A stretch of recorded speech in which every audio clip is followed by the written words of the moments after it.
I void warranties and I'm a warning label. Well, I mean, okay, I mean, I yell, scream, cuss, hoot, and holler, so get ready for it, 'cause I don't have a filter. I tell everybody, like, I don't dumb this shit down for anybody. There's your introduction to today's guest nerd. I'm just going to open the show with that. My name's Joel, and I'm a recovering nerd.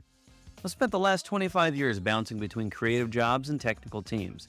I worked at places like Nickelodeon to NASA, and a few other places that started with different letters. I was one of the first couple hundred people podcasting back in the early aughts until I accidentally became an IT analyst. Thankfully, someone in the government said, "Hey, you're a nerd that talks good." And that spun me off into the world of startups, branding, and marketing for the same sort of researchers and startup founders that I used to hang out with. Today, I help technical people learn how to get noticed, get remembered, and get results. On Nerds That Talk Good, I want to help you do the same. I talk with some of the greatest technical communicators, facilitators, and thinkers that I know who are behind the big brands and the tech talk that just works.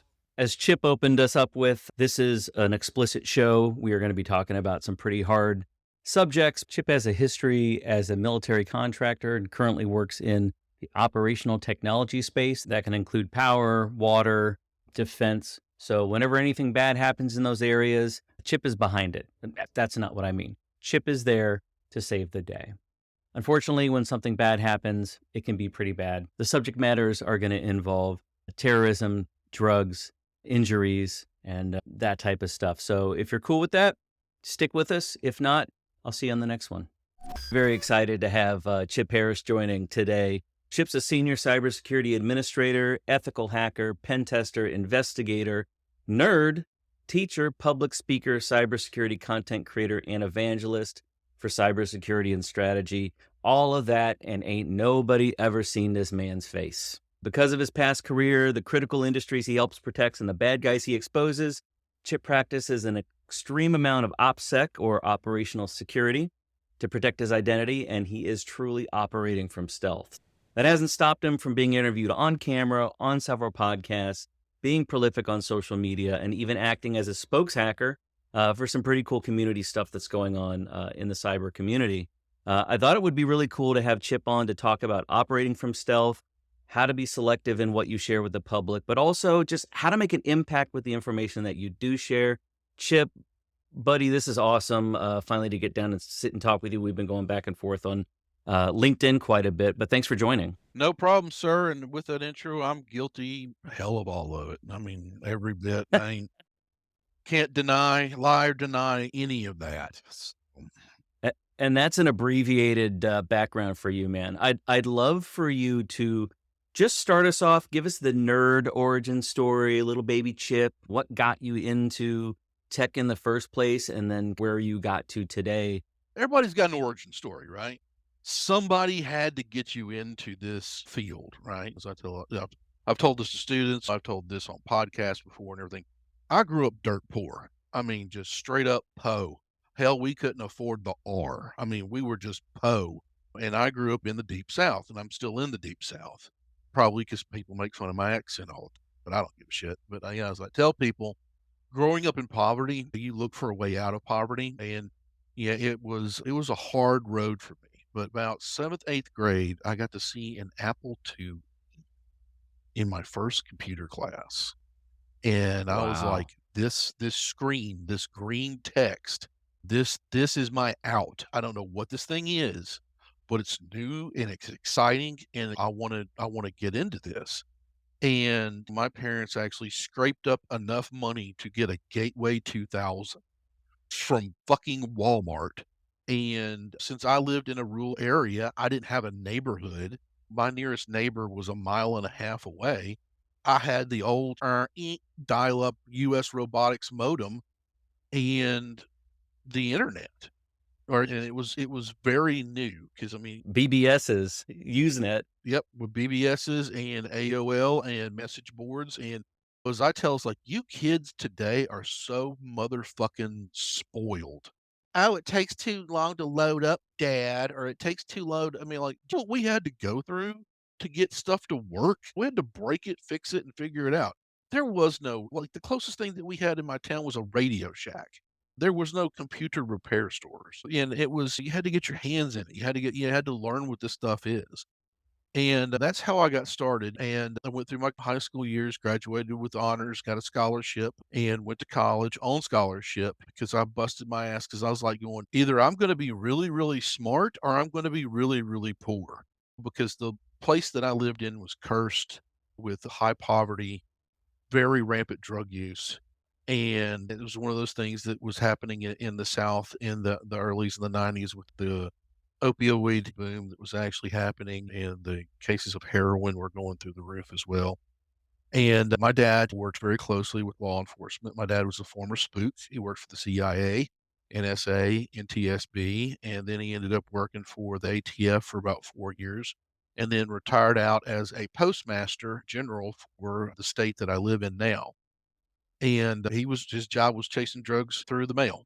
I got to hear a lot of that, and after we got out of a little bit of poverty to the beginning parts of middle class, to where we were able to, like, I met cops all the time, met all these agents all the time, and every one of them said, "Keep your head in the books, keep your life straight, don't get involved with any of this mess and stuff."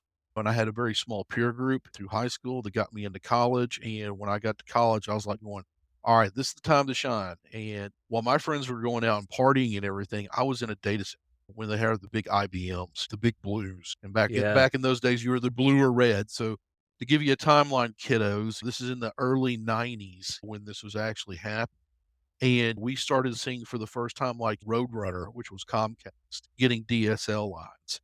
And we went from I'll never forget it in 1996, it was like the trademark year.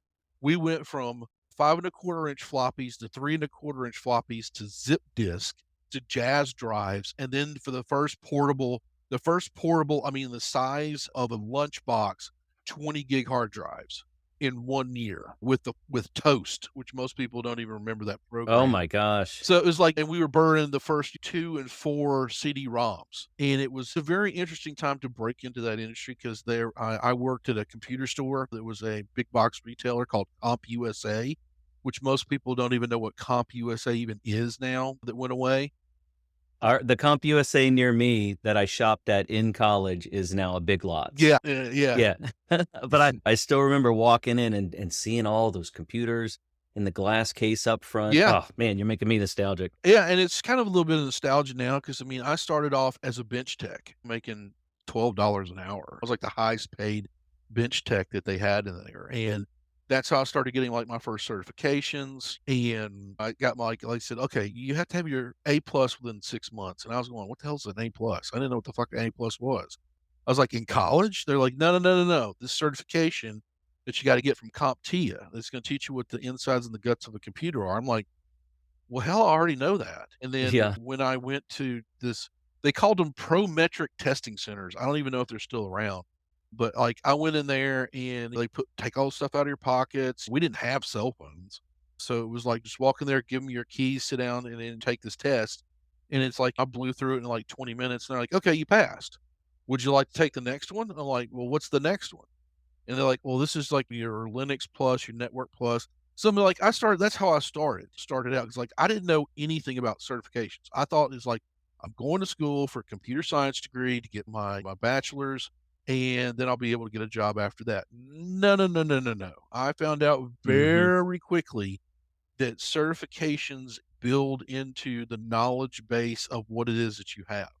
And I took, like, the first Windows XP, like XP had just come out, and we were on Pentium 4s, and they were just kinda like, "Man, this is cooking with fire, dude. These things kick." It'll never get faster than Yeah, this. we and then the whole Y2K scare back in '99 happened, when everybody was updating, and this is where I was introduced to the first computer viruses.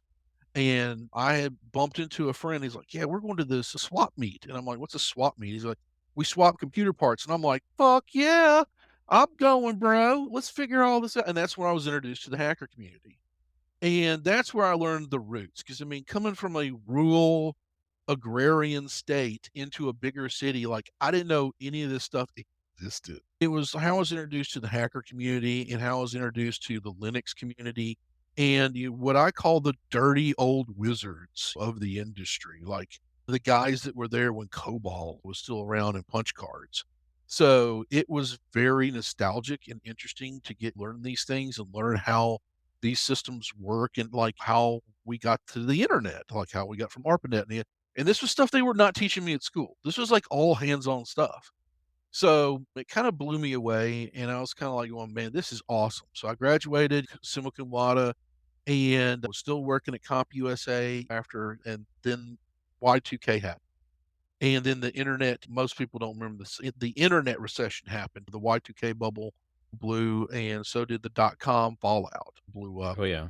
And everybody I knew got laid off, like everyone. And I was just paycheck to paycheck, hand to mouthing it, living in a one bedroom, one bath apartment and just trying to keep my car up and running. And I scattered the world. I covered the city with just resumes and went to hiring companies and temp companies. And they're like, dude, we got nothing. I'm like, this is a fallout like you have never seen. And I went to my dad in a desperation. I said, Dad, look, I did what you wanted me to do, and I did what I wanted to do to get out of poverty, and I'm not going fucking back. And I'm eating top end ramen noodle with Gatorade and green beans to survive. And I'm eating, and when I get a really good paycheck and I splurge, I get some freezed chicken and put it in my George Foreman grill, and I put mayonnaise on it so I can have substance for protein. And I'm like, "I wanna go in the military," and he was like, "Fuck no, you are not going in the military." He goes, "I got enough business cards with military contracting companies that I can make some phone calls to, but you will not go in the military." 'Cause, I mean, that was my dad had been poked and prodded by the Viet Cong and tortured, and was POW MIA and got released, and he's like, "Look, I've gone through the federal finger up the butt. Trust me, it's not good. You don't I know you're young and you're struggling, but there's more money to be made out there than going to work for the military." And I said, "Okay." So my dad made some phone calls, and it was a month before September 11th. And then September the 11th happened, and then all of a sudden, military contracting became the biggest thing. And I got my military contracting license, and I had to go through all the background checks and everything, and I went through all finally got my license and stuff for military contracting and whatnot, and the first phone call I ever had was with a company now that's changed, but they were called Blackwater at the time. In my was beginning part of my 20s, just 21, 22, and, they said, "Oh, you're young, you're healthy, you got all these certifications in your license. Come in, let's talk." You know? So You're uncorrupted? that is correct. Well, I had grown up around enough cops and DEA agents and FBI agents and whatnot, like, I know the story, and I Yeah. know and my dad had tons of Marine Corps friends and Air Force friends and Navy friends. Like, I know the speak, and I know how the wheel gets greased and turned in the machine. Went in and I got my weapons training, and they gave me a gun and pointed me towards Afghanistan with a laptop because I was the guy in the rear with the gear, and they said, "Once you get in country, we're going to assign you to a military unit," which they did, which they assigned me to the 501st Air Cav out of Fort Campbell, Kentucky. Great guys that I worked with, and I was attached to Special Forces Night Stalker. So, that's how I got started in the industry, and they're like going, "Wow, you know Linux?" I'm like, "Yeah." Like, "You know Windows systems?" "Yeah." "You know all this stuff?" I'm like, "Yeah." And he's like, "Well, cool." I did that for the better part of 15 years, everything from training to teaching to seminars to counterintelligence. I worked in special operations. Then they sent me to Fort Hood to work with the drone program. And then after I worked with the drone program, they sent me to the Department of Defense, which I spent a year in that filing cabinet. And then my contract got switched to the NSA.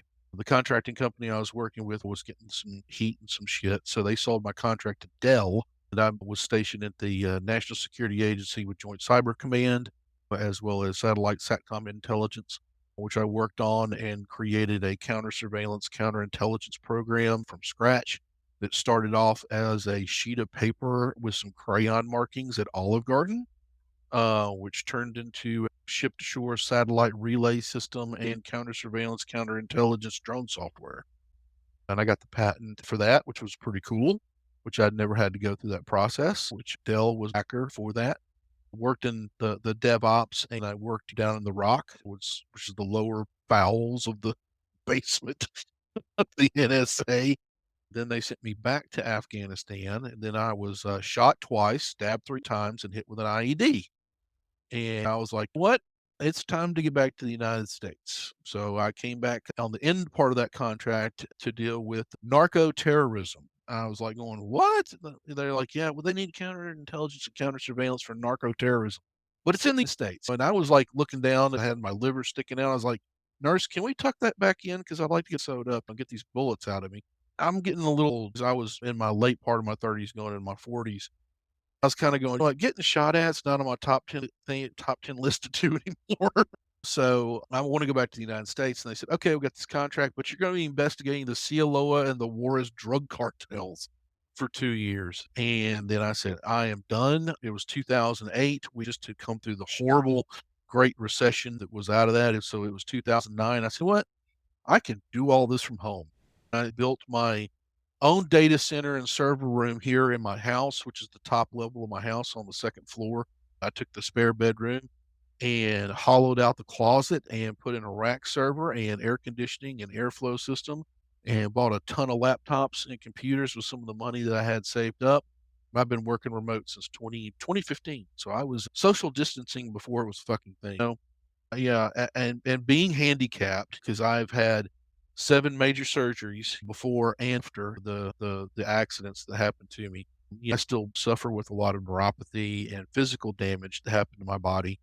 I had my last surgery last year. They got some more metal out of me, and they put some more metal in me to kinda straighten things out, make things better, but that is basically the journey that I've had. So I have been in my, house working remote on remote contracts for everybody from gas, water, light, electrical, to nuclear, to working with the contract that I have now, which is with the New York, New Jersey Port Authority. That is a circuitous origin story, and I would absolutely watch 6 seasons of that on Netflix, I have to tell you, man.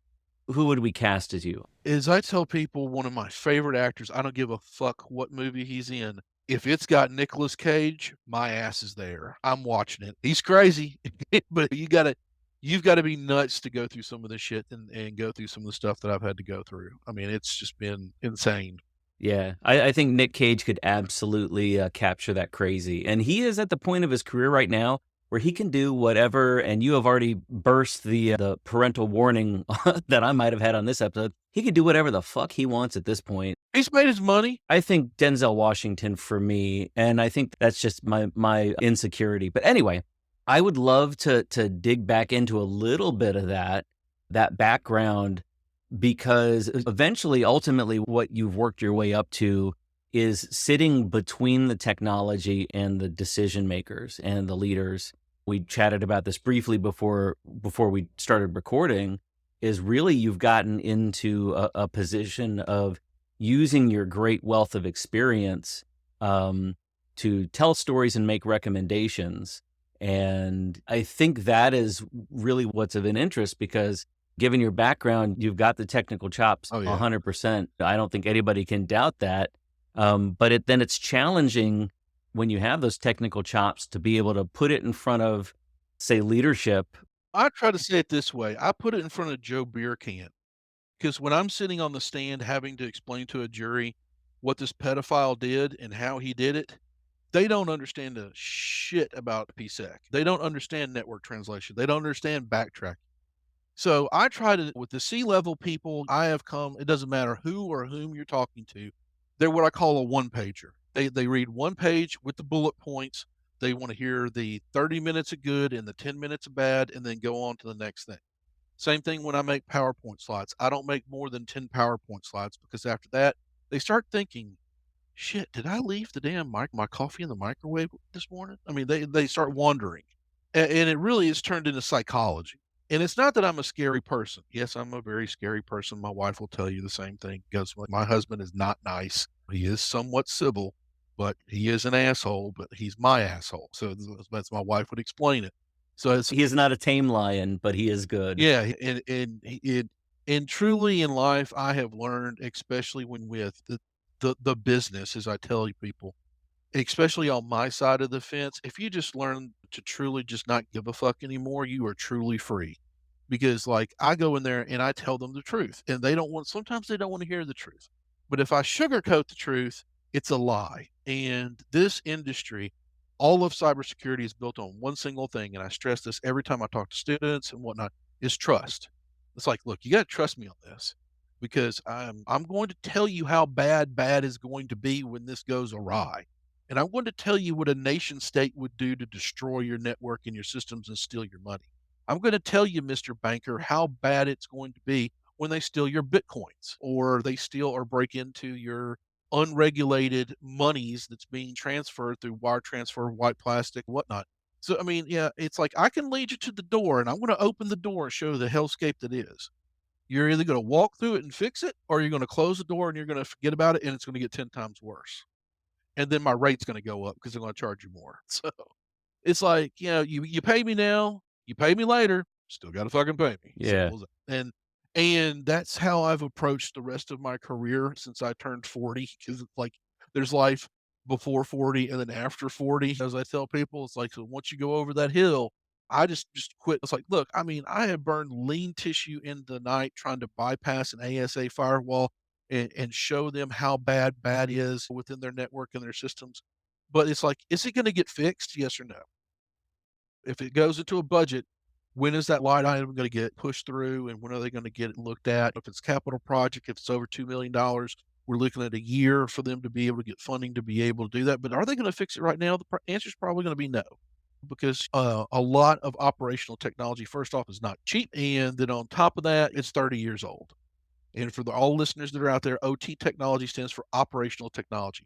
Operational technology is everything from hydroelectric power, dams, electricity, coal fire plants, nuclear power plants, ship to shore satellite relay systems, telecom, your lights. You flip your lights, the lights come on, right? What happens if the lights don't come on to your city? What do? You call the power company, right? So I deal with a lot of those things that are on that side of the fence that most people don't think of, and I call it the world under the world. What you see the surface of the world, but you don't really see the in depths of how telecommunications, power generation, steam, water filtration, and stuff work. You just turn the faucet on and get a fucking drink of water and go on with your day. You Yeah. don't think about the process of what it takes to get it there, so, and So be clean. there's so many things that need to work. I think a lot of people coming into tech now, they're like, "Well, I'm just worried. I'm just worried about the network, and I can transfer my skills from a bank, OT, here and there, different industries." But you have to come at it with a real understanding of the business and the pipes to understand that I may be recommending this solution, or I may be waving a flag over here, but like you just said, you have to have that recognition of your audience and what their priorities are and say, this might not be the thing that gets the attention. But if it is that hair on fire, how do you get someone's attention besides they should trust Chip if Chip says something?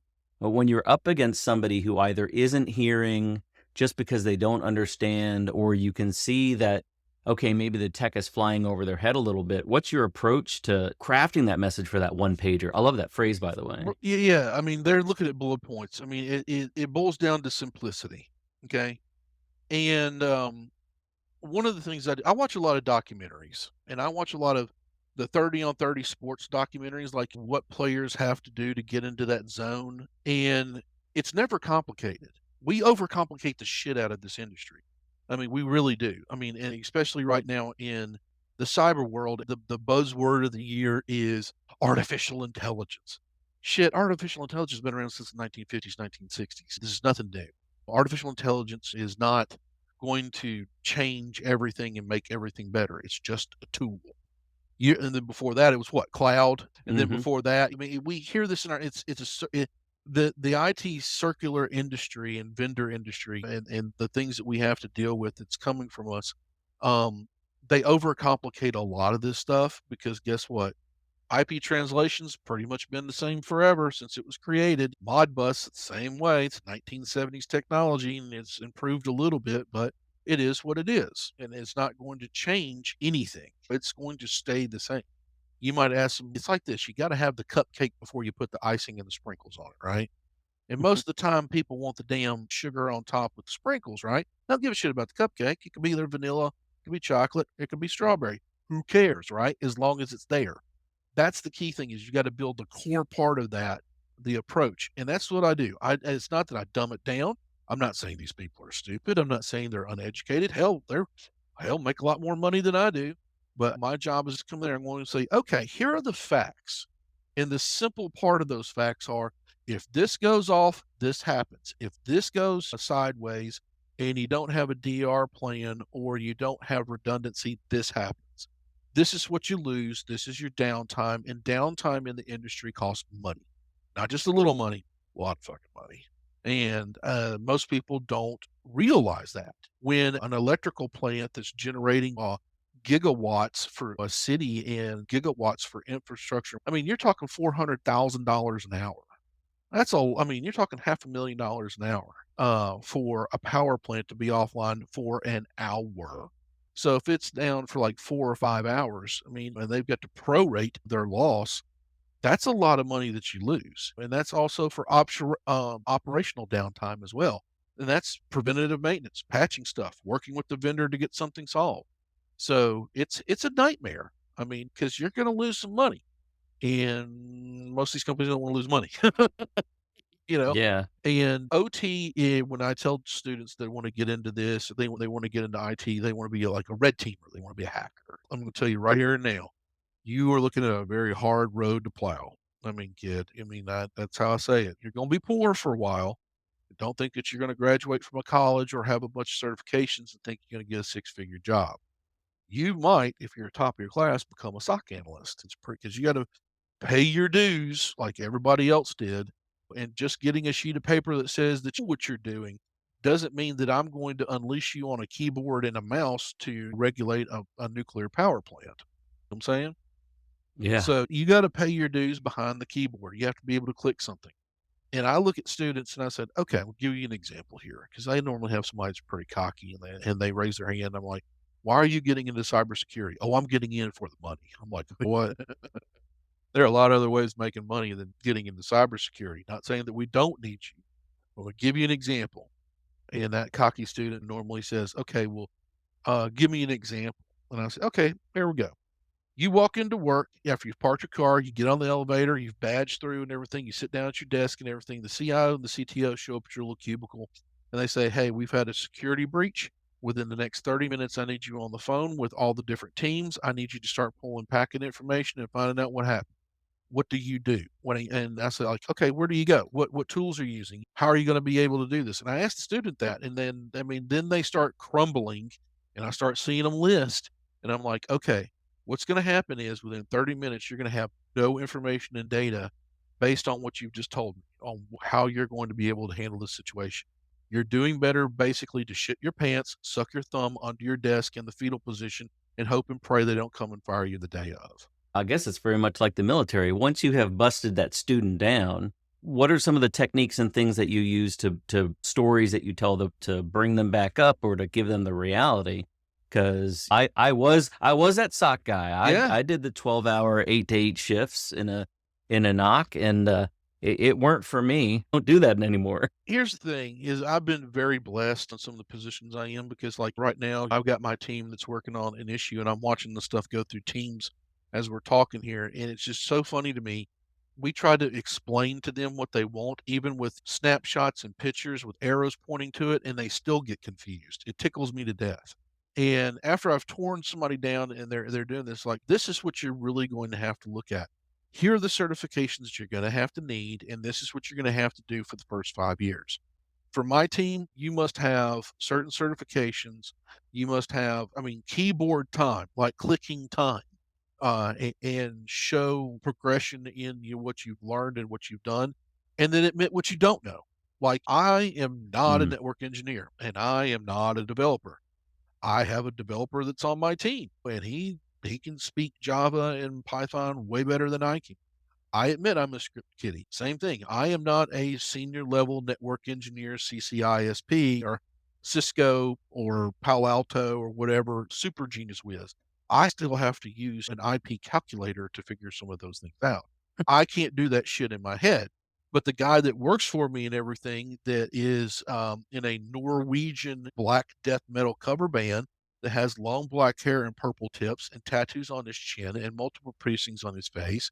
And looks like Henry Rollins meets Glenn Danzig meets Arnold Schwarzenegger that works on my team that you will never see on a video call. He's really good at it because, he's from Norway and he's really good at doing that stuff in his head. That's his role. And know your role. Know what Yeah. you're good at and know what you like to do. I will not take on a greenhorn, somebody that's just graduated from college that thinks they're some whiz bang hacker. I know you have to have 5 years hardcore experience before I even let you get into this, what I do in the OT and the IT cybersecurity world, because guess what? You can get killed and you can kill people very quickly. And I Yeah. was impressed when I met with HR last year, and I was kind of scared and impressed at the same time. I'm allowed 12 people to die on my watch before HR gets involved. Holy crap. When I get to 11, I need to start really kinda getting scared. That 12th person gets killed, it's on me, right? And then that's when HR gets involved. I'm like, "Okay." But, I mean, that is the truth and the reality, and when I started this job, we had 3 people get killed, and then last year, I had a very good friend that got killed, because we deal with cybersecurity at the 0 level, the device level. So, like, we're physically touching the stuff. So, and when that stuff breaks or that stuff blows up or explodes or there's a pipe that ruptures and everything, there's human casualty that goes with that. So when you're dealing with OT cybersecurity, the first thing that should come out of your mouth is safety. Everything spawns out of safety. And we want to make sure that you are safe and secure and going on your life and that you're not paying any attention to what it is that we're doing behind the curtain. We want you to be able to get from point A to point B. We want you to be able to make your phone calls, turn on your water, flush your toilets, take a shower. We want you to be able to turn on your power and not even think about it, right? You just pay the bill. For example, when I worked with the Rand Corporation and I worked with Safe Harbor Industries, which is owned by Richard Dick Clark, who I worked under, who was like the grandfather of cybersecurity and the internet under multiple administrations. Everything that he taught me comes out of safety. It spawns out of the safety and the security of people, out of the safety of the nation, because like we wrote up these horrible reports that we gave to DARPA. Like if we took out the East Coast power grid, what the hell would happen? I mean, like, you're talking the fucking purge within 3 Mhm. days. I'm serious. When you're looking at no gasoline, no water, no light, no electricity, no internet, no telecom, people get feral really quick, like, really quick. Like, what's mine is what's yours is yours, and if not, I'm gonna take it. So, it is the nature because Yeah. of how we are as alpha human beings. Impressing that story upon people. I mean, I would imagine you do have a common understanding when you're briefing somebody or you're going in that they understand what's on the line as well. Now that you're doing a little bit more social media, public writings, and things like that, and you're carrying a lot of that with you, do you think that's a story that needs to be told? Yeah, it does, because let me give you an example. Look at California right now that's burning down to the ground. They didn't have water coming out Yeah. of pumps that were there. That's scary shit. That is a failure of infrastructure at the maximum level. When a firefighter goes to with a fire hose to a fire hydrant where shit is burning all around you, there should be water. It's like, I'm gonna tell you now, and that I can expect anytime that you have a natural disaster, even the same thing that happened in the Appalachian community that's around in my area in the South. I mean, they're still recovering. It's gonna take years, if not a decade, to get all that stuff fixed because you've got to replace power poles, lines, water lines, hydrants, maybe that are working or not working, sewer lines. All that stuff has got to be reconnected and checked. And people don't think of Yeah. that and oh well they're going to be able to rebuild very quickly. No, no, no, no. On the most expensive real estate in the world, no. And although there's price Yeah. gouging, and then you got to find out the people that are how are you going to take that many people that's in that area that have lost everything? I'm talking fucking everything and house them. Yeah, my brother's in Asheville, North Carolina.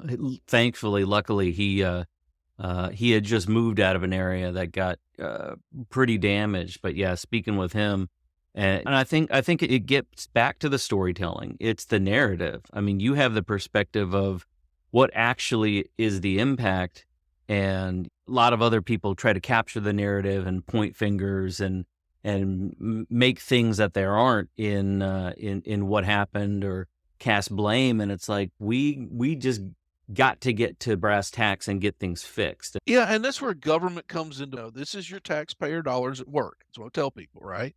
And it's hard for people to comprehend that, but you need government. Most people are like, oh, I don't want government involved in all this. Disaster relief like FEMA, which I work very closely with on a lot of things to get some of their systems back up. Like, for example, telecommunications. People didn't think about in the California fires, like, wow, what happened all the data centers Mhm. burn up that are out there and all the telecommunications lines? I mean, that affects the ability for people to fight the fires, for people to be evacuated, for people to get notifications there's a fire in your area. So people don't think about a lot of those things, and I tell people this is where you need government. This is where I kind of forged the narrative because I am not a very political person.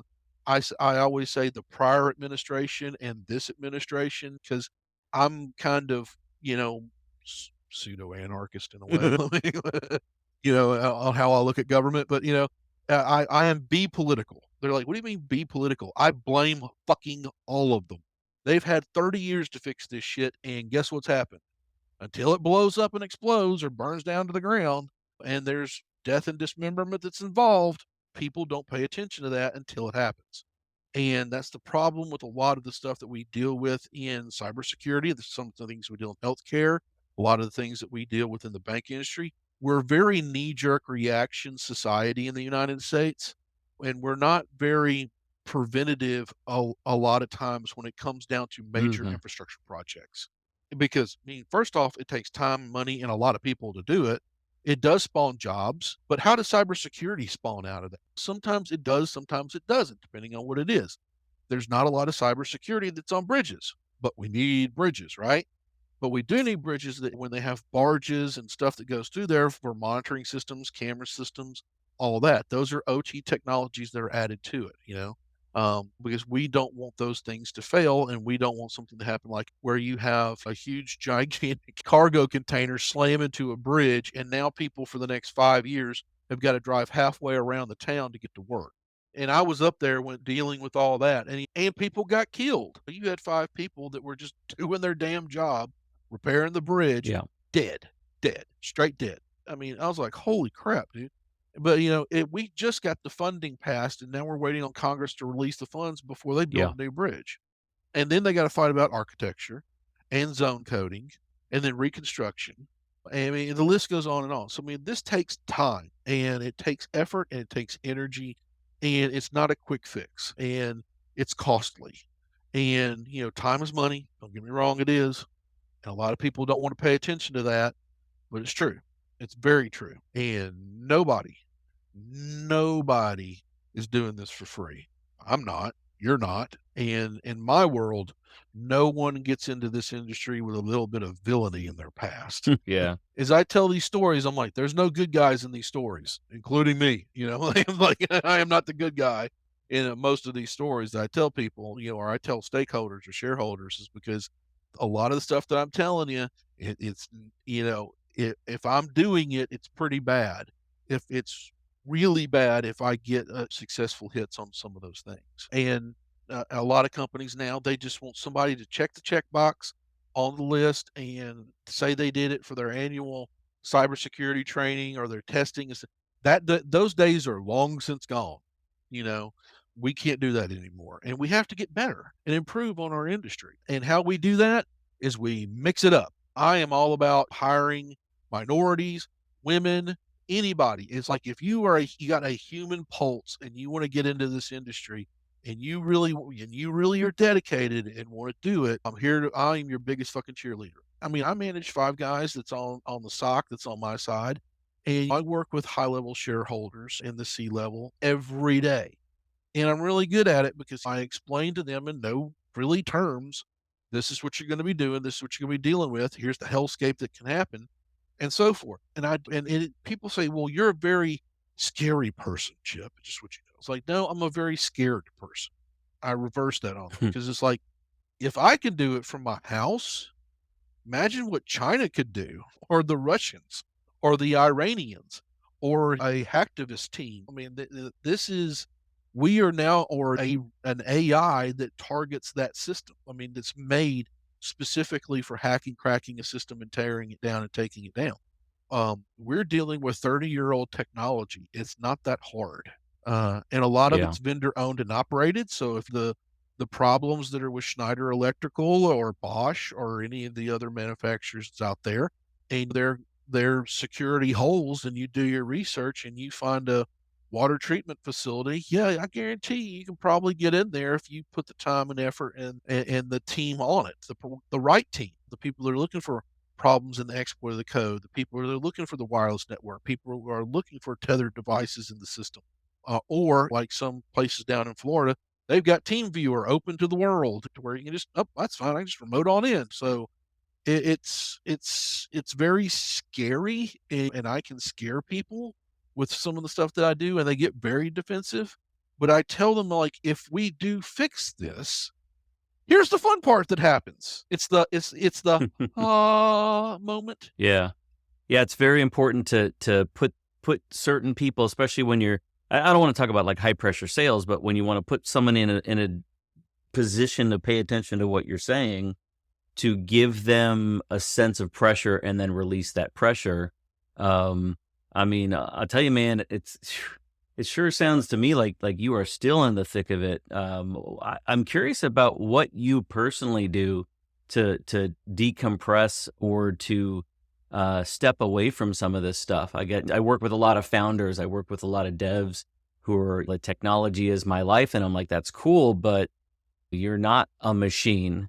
So what does Chip Harris do to keep things fresh, to re-energize and juice yourself up maybe at the end of a rough day? Well, yeah, I am a father, so I have a 12-year-old half angel, half terrorist that I have to take care of because every day in my house is a fucking hostage negotiation. I mean, it's like 24 months. Sometimes I feel like, you know, it's literally I have to deal with her, and then I have a wife who loves me very much. We're about to have our 18th wedding anniversary, so she knew what she was getting into when she married me. I was like, "Honey, this is the reality of what I do." And she goes, "I love you anyway." I'm like, "Okay."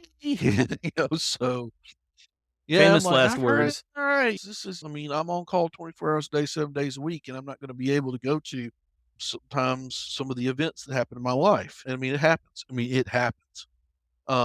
And I understand and they get what it is that I do. And they kinda I'm not saying they walk on eggshells around me for what it is I do, but they know what I do. And they know, and I see some really evil, bad things that most people wouldn't even dream about. I mean, it's like a demon's residence. Most people would never ever think of these people could do these certain things. But if you're dealing with what I deal with, you have to kind of when you're talking about decompressing and dealing with a lot of the things, because I mentally see a lot of evil stuff, everything from crimes to murder to drug trafficking, human trafficking, child pornography. I mean, the list goes on and on and on. Also, I deal with smuggling rings, and distribution of high levels of narcotics, opioids, through everything from our shipping, rail trains, automobiles. I mean, I deal with all of it.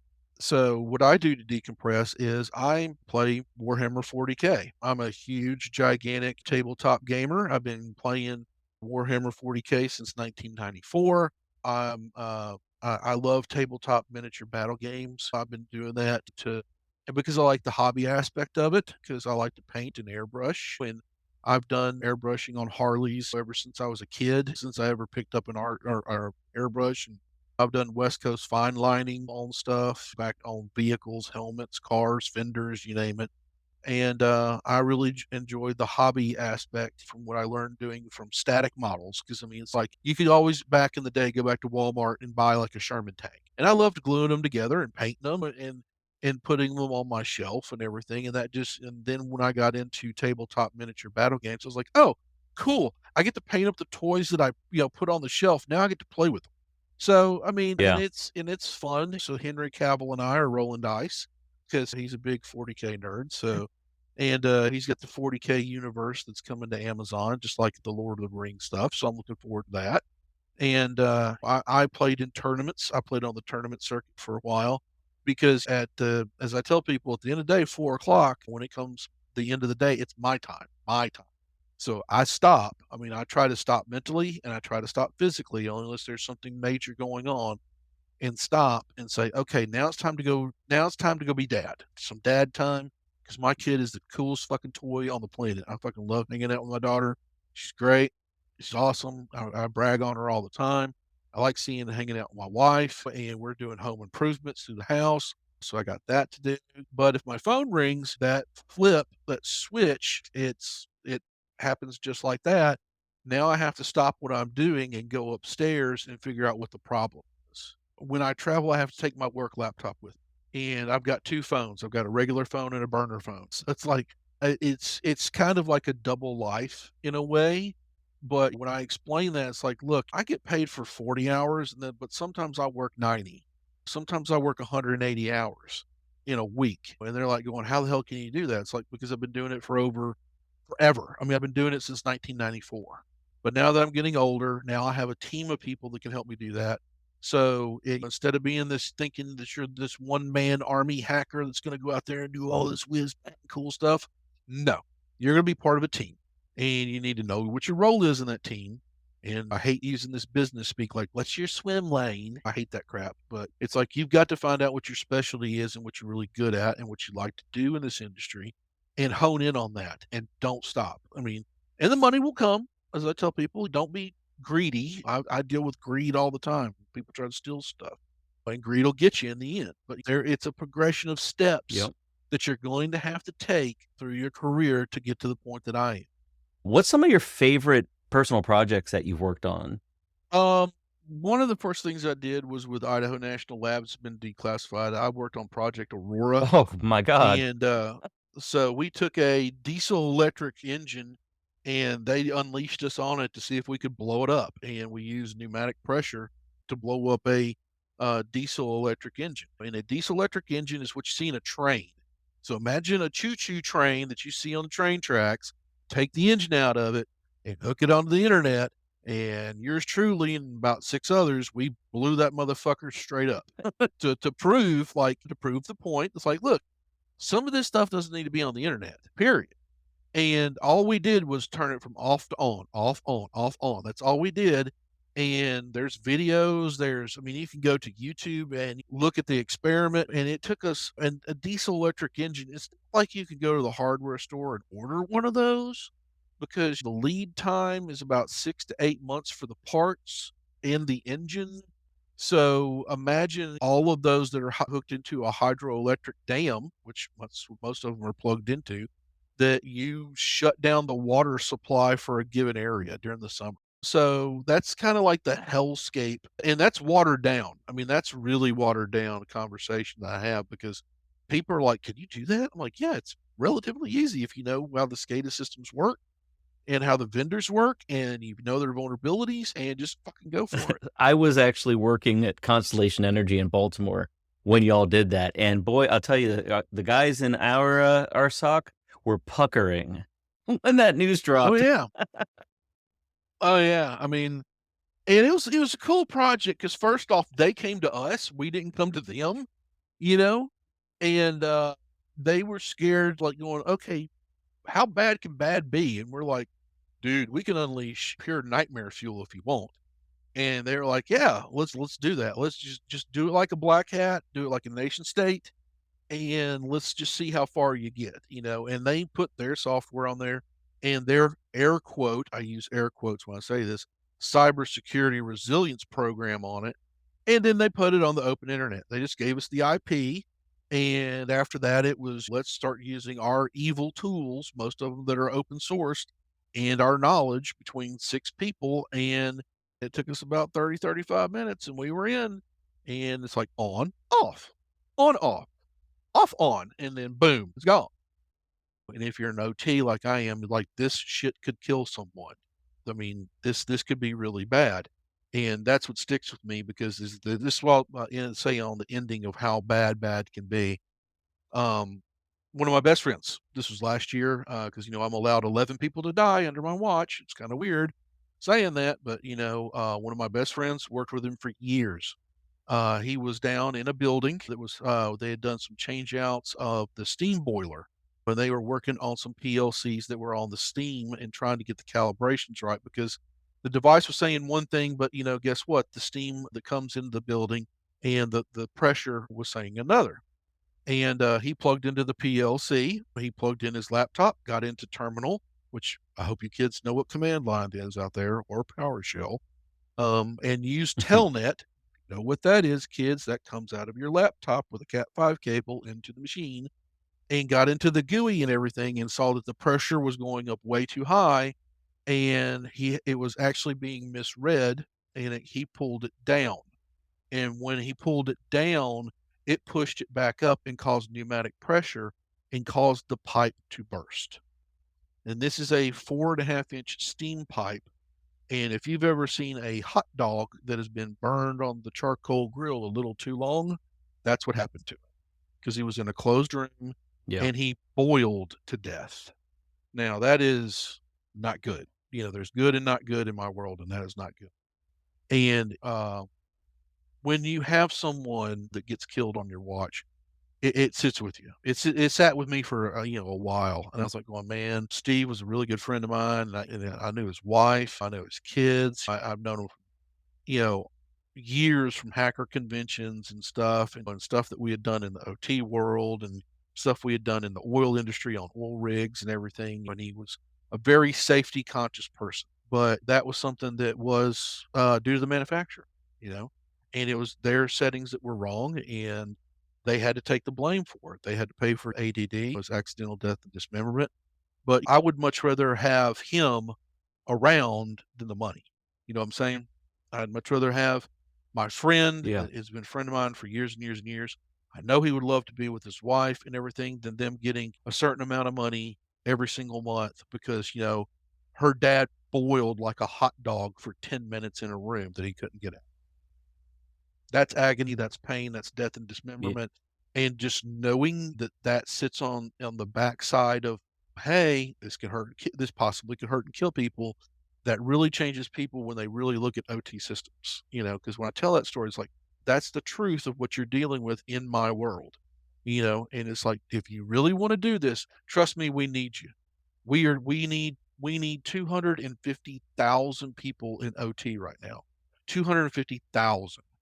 And I don't see the educational in the industry pumping out that many people right now. And take on top of it that you're having to train these people for 3 to 5 years. I mean, it's a tough story to tell, but it's one that's gotta be told, and, I think we should all appreciate just in what you've been able to tell us and share with us how important this stuff is. What advice do you have for maybe that technical person that is maybe on the cusp of realizing they've got maybe a couple other I'll call them soft certs that they need to pick up? Where Yeah. do you think people should start? So I'm 2 generations of poor white trailer trash tornado bait. I tell people, if I can do it, you can do it. Okay. It doesn't matter if you are black, white, Asian, hot pink, purple, plaid. Color does not matter to me. Whether you're male, female, trans, or, whatever. I don't care. As long as you're not violating a child or a goat, I don't give a damn. I really don't. Is you can do this. And I work with law enforcement and I work with agencies, a lot of them 3-letter, and I work with the state of New York and New Jersey, which I love them. I mean, they have some really good people, really smart people. But sometimes you have to cut through bureaucracy and red tape, right? And you need to know how to talk to people. Know your audience, right? Know whom it is that you're talking to in those soft skills. So if you do have the ability of taking public speaking, if you do have the ability of writing speeches and writing something down, because a lot of the stuff that I deal with has to be documented. So spelling matters, words matter, grammar matters. And if you can't functionally write stuff down for people to read, and I'm not a vocabulary Nazi or by any means whatsoever, because I speak good English and bad English, and mostly a lot of bad English and cuss words that's involved with it, but I don't write that down, even though I'm saying that to myself in my head. But it's like, how do you explain to somebody they're stupid without saying they're stupid? So how do you say, you need to do this without telling them that you really need to do this. So that's it's not what you say, it's how you say it in Mhm. those terms and those words. And the thing though too is know their problems because they wouldn't be coming to you if they didn't have a problem. During the interview process, I'm going, so what's your biggest problem? Why am I here? And this throws them off guard a lot because they don't want to admit that. What is it you're trying to do here? They don't really don't want to admit that. What is your plans for me if you bring me on for what you want me to help you do and fix, right? So you need to get you when you're interviewing them, they're also interviewing you. Does that make sense? Mm. I Yeah. reverse it on them, and it's like going, "Okay, I see that you want OSINT, and you want all these other certifications. Are y'all gonna pay for those, or do I have to get those within a certain time frame? What's do y'all have a budget for my training that I have to do? Because I have to keep certain CVEs as a professional a year. Are you gonna pay for me going to B-sides? Are you gonna pay me for going to DEF CON? Are you gonna pay I have my guys have written in their fucking contract during DEF CON and Black Hat, they're off. Like that whole Nice. week, they're gone. Like they're in Vegas. And the thing though too is was great about my job when they made me kind of the head of OT and cybersecurity. I hired all my friends from DEF CON and Hacker Cons from years. People I've known in the industry. I was like going, hey man, you want to make an extra side money, some moonlighting money versus your normal job? It's about 35 hours a week. You don't get any benefits or anything like that because I know that you're working a job that already has that. And I hired my friends. So like, these are people I've known for 10 to 15 years, in the hacker community. Some of them that I've never met, some of them I have met, but I got them hired on to work under me. And it's like, I let them do what they do best because they know their role. I've got one guy that's a developer. I got one guy that's a network engineer. I've got one guy that deals with phones and I mean, he's great at hacking cell phones and OT equipment, radios, frequency warfare. I mean, he's really good. I've got another friend that deals with just nothing but dealing with vendors and patching, mitigation, and holes and stuff that he can find within those because I'm trains, planes, automobiles, including World Trade Center and the Statue of Liberty. That's my role to protect.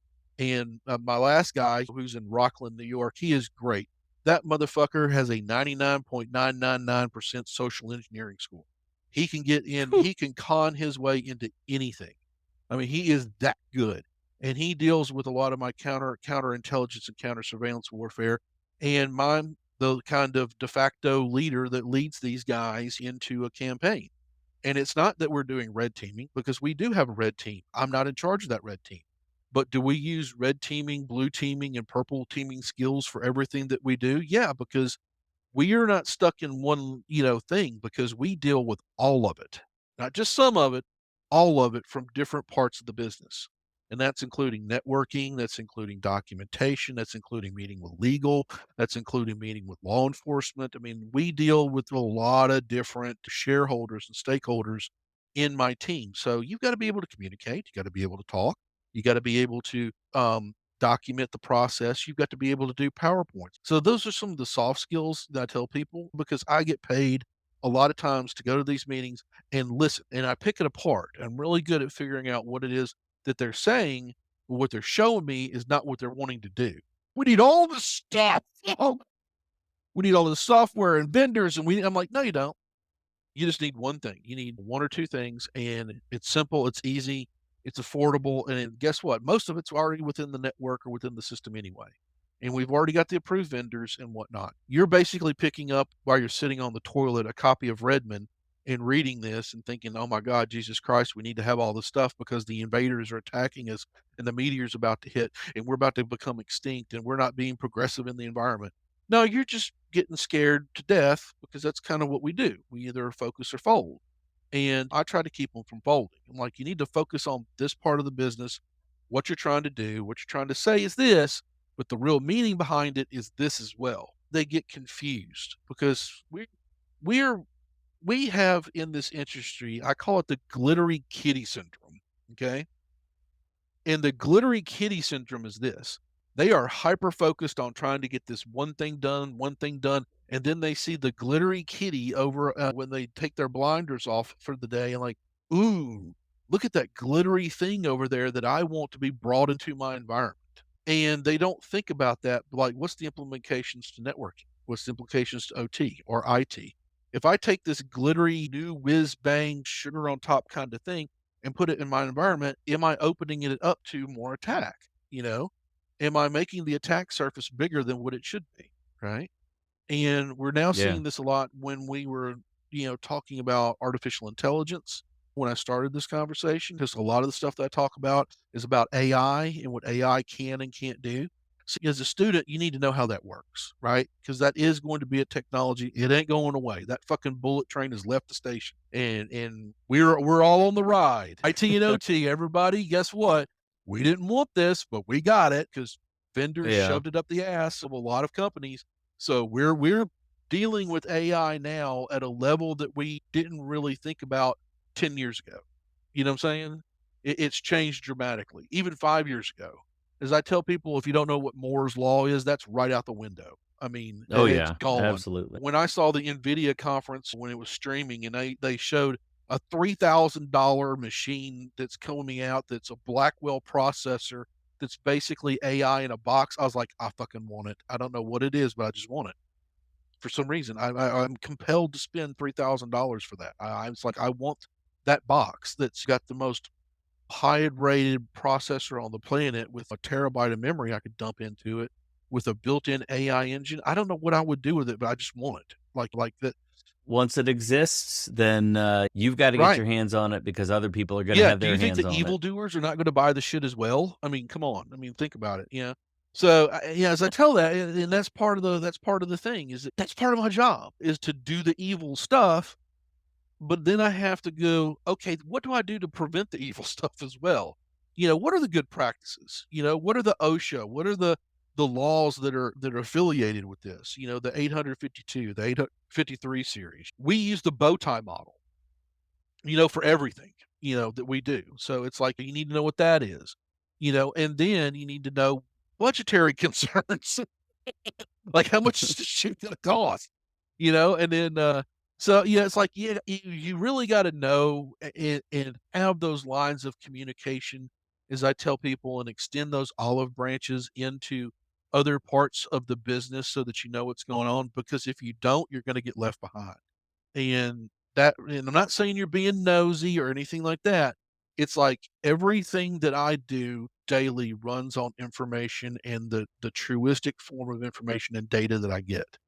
Now, sometimes it's wrong, Yeah. sometimes it's right, sometimes it's kind of lukewarm. They're saying one thing but doing another. But that's part of the business. Is that my job is to figure that out. So I guess if I would summarize that single piece of advice, Yeah, it would be learn to talk good, make friends, pay the fuck attention, and sometimes shut up, shut up and listen, shut up and and listen. shut up. What exciting projects are you working on now? What's Chip got Uh, in the closet that uh, you're working on that's real fun? Maybe keep the death and dismemberment to a minimum. well, hell, I try to. Well, one, I'm working with 2 friends of mine and an AI to write a book. Oh, So that's one thing that we've got cooking this year that we're thinking about, we're working on. Like, we've got some, OT stuff that we wanna talk about. 90% of what I deal with is classified, and there's double NDAs and SLAs. So a lot of this that I tell people, like, "Yeah, I'm gonna do a tell-all book," but, we're approaching it a different way, and we're gonna use artificial intelligence in a good way. We're in the process of making it and programming the data logic and the pool and the transformers and the transistors to be able to talk about stuff that civilians will understand, and people that are in our industry that will understand, that will be able to pick up a book and read about it and go, "Wow, that's some crazy situations and some crazy cool stuff." But it also has a happy, what did we do? What did we learn? What did we see? And then how did we do it? And how we're kind of approaching the book and the chapters that are in the book. Because a lot of the stuff, all my stuff has to go through the Department of Justice and the DOD before I can even talk about it. Yeah, and one of the cool projects that we're working on right now is dealing with AI and OT systems. And the sneak peek that you get behind the curtain that I can actually talk about is there's always people that are out there that will make fake personas, you know, Hmm. And there are people that are out there that can do voice hacking or voice translation hacking that can take my voice and make it sound like me to talk to somebody else for phishing campaigns. Um, and a lot of what we call whaling is when you go after CEOs, VPs, and stuff like that. So we're working. We took what was happening on the IT side that we saw with those things and translated it into OT. Yeah. I love the little glimpses that you're able to share with us on this.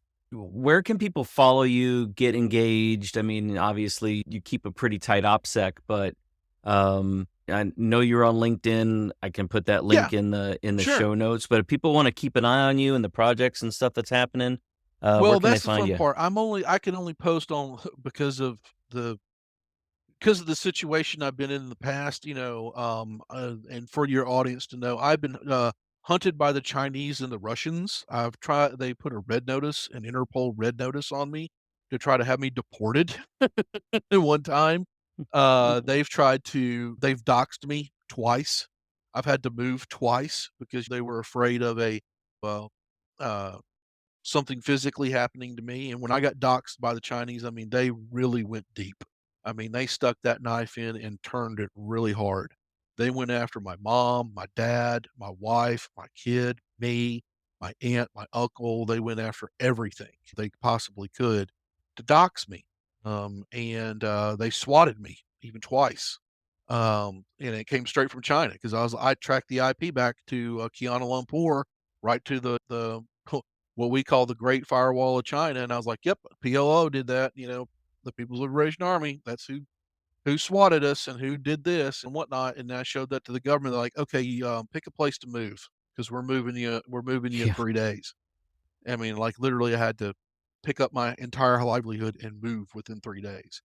So I'm allowed Facebook and LinkedIn. That's about it, So, and where I live, you can see a terrorist a mile away, so I at least have some time to fire off some long range shots here at the house because we are armed to the teeth in this house with guns and lots of ammo. And country boy here can survive, so it is what it is. But that's really the only two platforms I can communicate on. I try to do a lot of podcasts so people know that what I'm doing. I'm a reoccurring guest on a lot of different podcasts, just so that people can kind of keep in touch on what's going on my side of the world. It's kind of evil, but it's there. I'm with the evildoers, and I kind of explain little those things that are going on. And also this year, I made it a point to do a lot more conferences and speaking engagements. Like people fly me in, which is kind of a little expensive, and put me on the stage and everything with the mask and all to talk to people. It's like this is for the reason why I'm around. This is the reason why you have people like me. You don't like it. You're not going to like what you see, and a lot of people don't like what to hear. But somebody's got to say it. Somebody's got to be the adult in the room. So. And somebody's gotta be the Yeah. fucking bad guy, so I have no problem playing any of those roles. We are glad to have you on our side thinking about all the bad shit. Um, it's been a blast, man. Since we last did a really quick chit chat.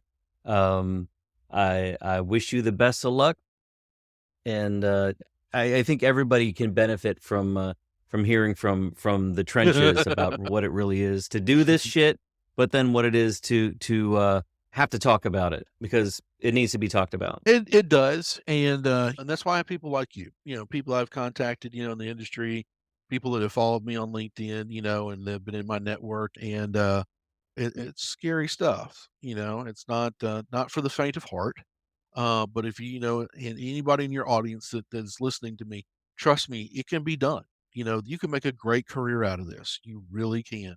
You're gonna have to make some sacrifices, actually a lot of sacrifices, and, you have to give up a little bit of your humanity, sometimes your sanity, for what you're gonna see and what you're gonna get, but, it's very, very beneficial to me to know that, the world that I'm making for my daughter, and for the populace, and for the United States that I love so much is more safe and secure. But the problem is, you pay me now, you pay me later, still gotta pay. And with that, we will sign off. Chip, thank you for Thanks joining, so man. very much, and you have a wonderful day, sir. Thanks for sticking with us. I know this was a little bit of an extra long episode, but Chip is just a fascinating guy with a lot of interesting information.